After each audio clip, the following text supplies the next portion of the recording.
allora posso parlare pure io, ah?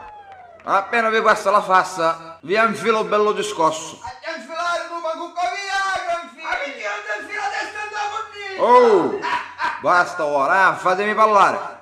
Forse c'è qualcuno di voi che non ha capito che sono diventato il nuovo presidente degli Stati Uniti d'America e se voglio a benzina vi faccio pagare un doppio, o magari un triplo. assai, allora! Allora, giovane, oggi speravo almeno io di diventare presidente, però è successo, pazienza, come vuole signori. Quindi ora cominciamo a festeggiare e per ringraziarvi del voto vi farò fare uno sconto incredibile dal vostro parrucchiere di fiducia. Tutti quelli che si faranno il taglio e il colore come mia non pagherete neanche $1 per tutta la prossima settimana. Usciamo, lo farò! Sì. Io i soldi! Sì, che ti piacessi.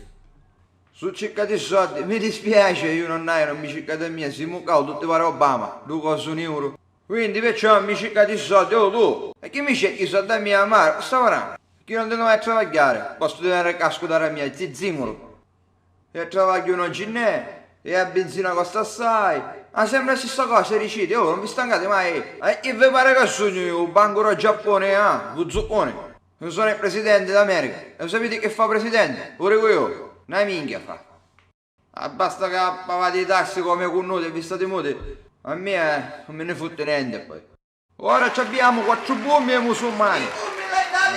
Ma ammazzo a coppa. A coppa. Ti giuro, appena mi sentio, vi piglio a scoppolo in do culo. Fiducia. E questo sta a voi, perché siccome ora comando io qua, perciò ora, se vi lamentate di quello che facessero, vi squaglio un do... E non mi scando delle minacce di scelte cristiane. E vi prometto che da domani vi faccio un sconto dell'offerta McDonald's. Prendi 3 McFlurry e 2 i paghi a cambiare. Tu capisci? Io sono il presidente Trump, signori. E grazie a voi ora combino un macello. Grazie per il voto. Thank you.